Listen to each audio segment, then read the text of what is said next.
Очень беспокоит неудовлетворительное положение дел по реализации мероприятий, вошедших в республиканскую дорожную карту. Поэтому сегодня на заседании руководители многих министерств и ведомств обсуждали, как выполнить все наказы избирателей, а их во время выборов 2019 и 2020 годов поступило больше 8 тысяч. Единороссы создали республиканскую дорожную карту. По ней видно, что выполнено, а что нет и по каким причинам. В 2020 году большая часть обращений была решена, а в 2021 этот показатель всего 63%. К сожалению, все завязано на выделении средств, финансовых средств.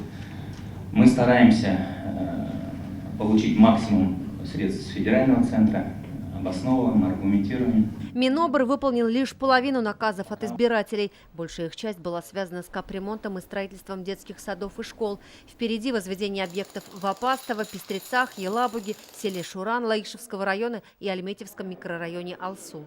Тут мы идем совместно с Министерством строительства бок о бок в этом вопросе. Наш субъект второй по количеству заявленных объектов 66, заявляется на 96, но нам, к сожалению, Москва срезала 30 объектов. Большая часть наказов, которые вошли в дорожную карту, связана с благоустройством территорий, строительством и ЖКХ. За 2 года из запланированных Минстроем мероприятий выполнено 79%. В прошлом году мы сделали более 1200 домов, дворов, в этом году 1200 дворов, программа утверждена. Мы максимально, старались, чтобы те дворы, которые не вошли и которые сегодня заявлены жителями на ремонт, все заявки они правильные, чтобы они вошли. У нас сегодня осталось 29 объектов, это детские площадки, спортивные детские площадки во дворах и сами дворы.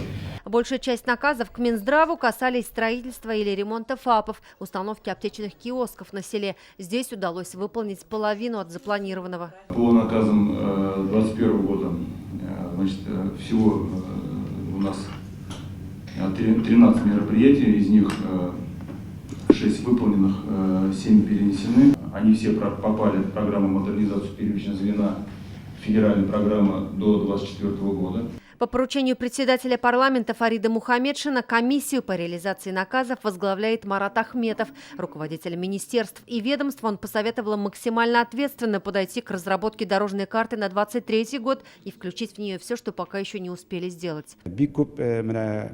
Очень много обращений с вопросами ремонта и строительства объектов. Мы составляли дорожную карту по наказам жителей с учетом того, что если они попадут в республиканскую программу, то будет проще их финансировать.